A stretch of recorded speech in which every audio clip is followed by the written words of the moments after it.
Hello everyone, this is the course of Marketing of Managers Assignment 2 Business Plan Recording. My name is Junpeng and my English name is Tony. In this recording, our group members will use all types of business models that we have learned during our classes to analyze our B2B business plan about introducing the bioplastics products for our target customers, campus, cafe stores.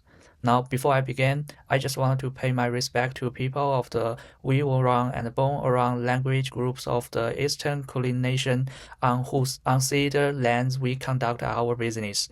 In addition, as RMIT University students, we are respectfully acknowledge their ancestors and elders, past and present.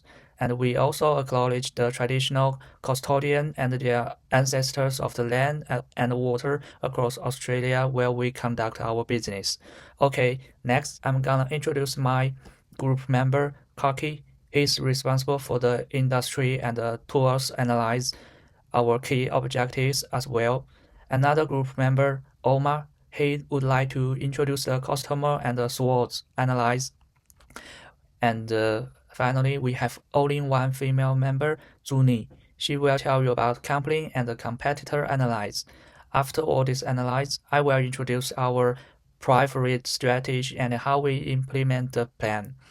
Now let's move to the first page about our business partner, Ecofa Biotech Company, which start up commercializing 100% biodegradable PHA bioplastics derived from non-edible, locally sourced palmia oil. Okay, next my teammate Kaki and Juni will give more details about this company and this biotech industry. Hello, my name is Vishnu Kaki, and my parts are industry analysis, pastel, tiles analysis, and the key objectives for the ECOFA. And I start with the industry analysis, market size and overview. Australian bioplastic market was 389 million US dollar in 2024, and is estimated to be rise by 1.19 billion by 2023. Increase in CAGR by 11.8%. Bioplastic is the only 1% of the total Australian plastic use, and the massive untapped market. Only Intrant hold a significant first mover advantage. Global PHA subsector US dollar $134 million in 2024 and estimated to increase by $265 million US dollar by 2030. PHA is outplacing the border plastic segment in growth rate, demand driven by regulatory change, corporate ESG commitments, and consumer preferences. Key industry trends are PHA is rapidly replacing PLA as the preferred sustainable packaging in food service. PHA degrades in marine house compost and industrial compost. PLA does not. PLA requires controlled industrial composting infrastructure or major limitation. Unlike PLA, PHA releases zero toxic reduces during degradation. Victoria and Queensland single-use plastic bans removing petroleum-lined cups from supply chains. Bans create mandatory regulation-driven demand, not just consumer preferences. 1.1 billion Australian dollar federal cleaner fuses program actively stimulating domestic manufacturing. Industry-wide shift towards non-edible oil crop feedstock away from food competing crops. Ecofa uses Pongamia peanut oil from Rio Tinto's 750 thousand tree Queensland plantation world first. And the pastel highlights are discussed below. Political and legal. State plastic ban in PIC and Queensland, Victoria and Queensland legally mandated demand for certified alternative compliance-driven procedure and opens direct pathways into institutional buyers as 4,736 and AS 5,810 certification mandatory. Non-certificated claim risk greenwashing prosecution. Federal government actively incentivizing domestic sustainable materials manufacturing, technology, and social. World first patent PHA from Pongamia well is the strong first mover barrier. R&D investment and patent expansion can board on certificate product range over time. Gen Z and millennials on campus show higher willingness to pay for sustainable packaging. Campus sustainability culture built in peer-to-peer advocacy and brand endorsement. Institutional buyers operating under formal sustainability. Hello, my name is Omar, and now I will present the customer analysis for Ecofa. Ecofa mainly targets environmentally conscious customers who prefer sustainable and eco-friendly products instead of traditional plastic products. These customers usually care about reducing pollution and supporting businesses that are environmentally responsible. Most of them are young to middle-aged urban consumers who value sustainability, health, and ethical consumptions. And in terms of the potential target market, Ecofa can also expand to businesses such as cafes, offices, and retailers, and the type of retailers that are looking for eco-friendly packaging and supplies. In addition, more customers today are becoming more environmentally aware, even if they are price sensitive, which create more opportunities for the company in the future. Also, the target market for Ecofa is young urban professionals between the age of 20 and 40. These consumers usually have moderate to high income and more willing to support sustainable products and environmentally friendly brands. And we can say that this make them the ideal target customers for Ecofa products. In the competitor analysis, we compete as the direct and indirect two ways. In the direct part, we choose the three companies, the Biopac, Biogun, and Plantic. They all operated in the bioplastic market, so they will have the same target consumer as the Ecofa. And in the map 1, it's focused on the product range and the biogarage speed. The Ecofa and the Biopac both sit in the top in the term of rapid biodegradation, but the Biopac has a wider product range because Ecofa is more focused on the PHA technology than offering a broader product line. And the Biogun sits in the middle, while the Plantic ranks low due to the limited range and the weaker the biodegradation performance. The second map looks at the price and the certification levels. Ecofa has the position at a higher price point. It's due to the PHA technology and the high-space, eco-friendly materials, while its significance supports its performance position. Biopac offers a lower price through the large production, while the manufacturing strong certification, and the Plantic have a weaker certification, which limited their overall competitiveness. For the indirect competitors, we choose the Deepak paper cardboard and the Castaway. These companies mainly focus on the the packaging. In the map 3, we compare the price and the biodegradation. Ecofa has the highest price, but the PHA technology can fully break down in the environment. Paper cardboard also perform well in the biodegradation, while the offering is a low price. Castaway and the Deepak focus more on the affordability, but their ability is relatively lower. In the last map, we compare as the compostability and the durability. Ecofa performs well in both areas. This showing the advantage for the PHA technology in the combining the environment benefits. Deepak focuses more on the durability and less on the compostability. The paper cardboard shows the operation partner. Ecofa is positioned more evenly between these two factors. For the company analysis, we use the visual framework to evaluate the Ecofa resource and the capabilities. On the result side, we found the three strengths are difficult to compare to copy that. First is Ecofa have the PHA patents and controls the full production process. Second is the polymer raw material, because it did not comply with the food crops and food crops for the land and can go in the hardest conditions. It's combined with Ecofa's established farming relationship, it's difficult for the other company to replace that. Last one is Ecofa is a part of the 8 million bioplastic invocation center. It's given access to strong network for this industry research and the government partners. That would take years for the other company to build for that.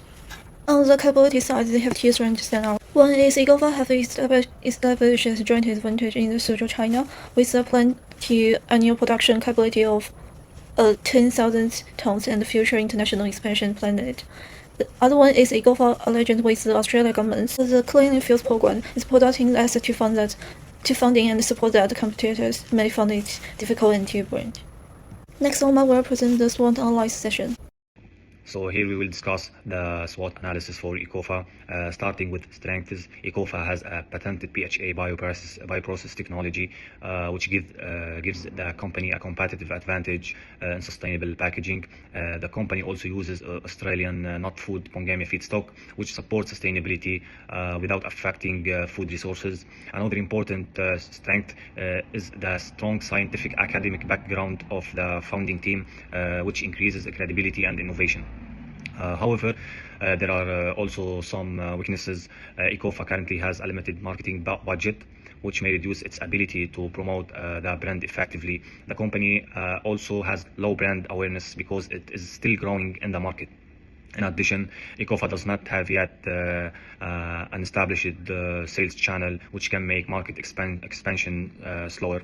Looking at opportunities, there are increasing demand for sustainable products because many governments are introducing bans on single-use plastics. Also, universities and campuses can also become early adopters of eco-friendly packaging products. Furthermore, Ecofa has the opportunity to expand and export to ASEAN market in the future. Finally, there are several threats. Ecofa faces competition from low-cost imported PLA and PHA substitutes. There is also growing trend toward reusable cups, which may reduce demand for disposable products. There is another challenge is price competition from conventional plastic cups, which are often cheaper for customer and businesses. To conclude, Ecofa has strong potential in the sustainable packaging industry because of its innovative technology and growing environmental awareness among consumers. Even though the company faces some challenges, there are many opportunities for future growth and expansion. Taos analysis strategic opinions matrix. Aggressive growth, leverage certification to win industrial procurement, promote local supply chain for federal grant applications, active P2B in partnership with University Campus Cafe, improvement focus running cafe trials at campus to build case studies, apply for government grant to expand production capacity, gather testimonials from early adopter cafe partners, defensive positioning, defensive display as 4,736 and A as 5,810 marks on all packages and sales materials, develop cost comparison tool versus confidential alternatives, stay engaged with the standards Australian and the CCEW, WT, with damage limitation, phased production expansion with clear capacity milestone, B2B brand education, campaigns for cafe procurement management, concrete resource on campus cafe segment only. Some of the key objectives from the TAOs are to became the leading certified compostable package supplier for Victoria University Campus Cafe. Target 25 active B2B partners within 12 months. Target 30% market share among campus food service provider within 12 months. Operational fit. These are some key objectives. Operational fit precisely matches Ecofa's current manufacturing capacity and financial resources base. Global or retail entry would expose the firm to unabsorbable financial and logical risk. Geographically approximate niche minimizes overhead while maximizing measurable outcomes. Market fit. University campus is a high advocacy environment with changing and millennial consumers. Campus cafe managers operate under explicit institutional sustainability mandate. Locally sourced as 4736 certified pursued product aligns perfectly with campus procurement criteria. And strategic fit is 25 B2B partners generate predictable order, qualitative, investor ready revenue tactical, build case study and brand equity needed to expand into Melbourne CBD and beyond. Direct supports Ecofa's anticipated Series A funding round, lowest risk, highest reward commercial entry pathway at current stage. Thank you. Thanks for all my teammates. According to their analysis, finally we decided to develop our preferred strategy recommendation. First, the core strategy recommendation is to rebrand Ecofa as BioMe. The name sounds extremely similar to Buy Me, which creates a strong, memorable, and emotional call to action that resonates with young consumers like university students. We will also redesign a brand new, modern, and sustainability-focused logo to build a fresh brand image. Under this strategy, we will start with 5 RMIT University cafe stores as our launch markets. To lower their adoption risk, we will provide 10,000 free bioplastics caps to each of these 5 cafes. Each cup will be co-branded with the BioMe logo and the individual cafe's name. And our promotion strategy is designing a campus poster and display it on all our MIT digital advertising screens. The poster will show a green Biomi coffee cup with our key slogan, "Would you like to pay extra 50 cents to buy me?" A QR code will also be included, so students can scan it and instantly find their nearest participating cafe. Here is our one-year plan timetable. I won't give a specific explanation about it. However, we totally spent 1 year to launch the plan, and over the first 6 months, we will collect the real-world data to measure whether customers are willing to pay the 50 cents premium for our bioplastics cups. Besides, on our early analysis, we expect strong positive feedback. After that, our 1 year target is to achieve 30% market share among our RMIT campus cafes. Once this model is proven successful, we will scale repeatedly and copy this model first to the University of Melbourne, then to Monash University, and finally expand across all cafes in Victoria area. That is all our presentation. Thanks for listening. Bye bye.